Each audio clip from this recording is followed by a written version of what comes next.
MEDIA. Yellowstone creator and Rogan scoff at liberal ideology for demonizing work ethic and masculinity. Sheridan shared a theory that conservatism and liberalism are destined to polarize because of different beliefs about human nature. Yellowstone creator Taylor Sheridan spoke with podcaster Joe Rogan about how social activists have polarized the country by vilifying qualities like work ethic and masculinity.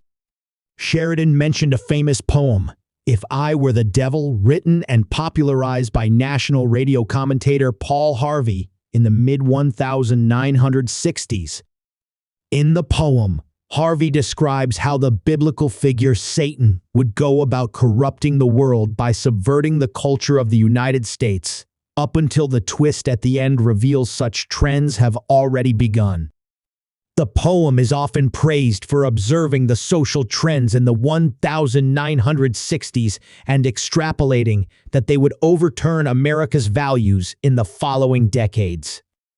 Wow. April 3 Ard, 1965. Paul Harvey nailed it, Rogan said after playing one version of the poem. Wow. You can use the devil as a euphemism for anything that you want, the Yellowstone creator said, but the result is the same. We're seeing it. Sheridan recounted some rhetoric he had heard along the lines of all these things are bad, work ethic, all these things are racist.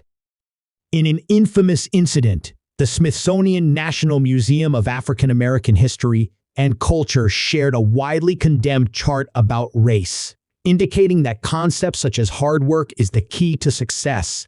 The nuclear family and rugged individualism are aspects of the white dominant culture of America. The museum received fierce backlash. Rogan agreed with Sheridan and added that masculinity has been labeled as toxic in recent years. "Oh yeah, I've been accused of that," Sheridan replied. "Congratulations, you're on the right side," Rogan said and laughed. "Defund the police? Toxic masculinity. They're all sort of in the same category of things," he said. "Seems silly to think that way." "You need all of it," Rogan continued.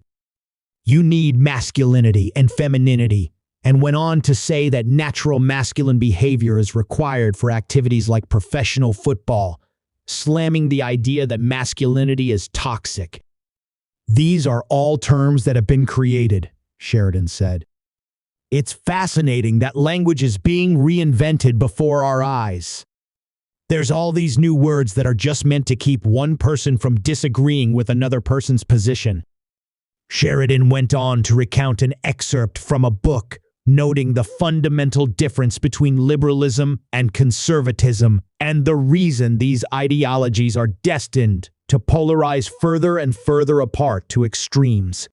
Essentially, it stated that the liberal point of view was that crime and all these social ills is a social construct, and that if you could find a way to level the playing field for everybody, crime would be eliminated. All these issues would go away. Poverty would go away. All of the social ills that we have would disappear if everyone had the same opportunities and the same stuff, he said. The flip side of that is the conservative view, which is, there's evil in the world. There's good in the world. We're going to try and manage the evil as best we can and create an opportunity for people to succeed, or they can fucking best of luck, he continued. One side seems naive.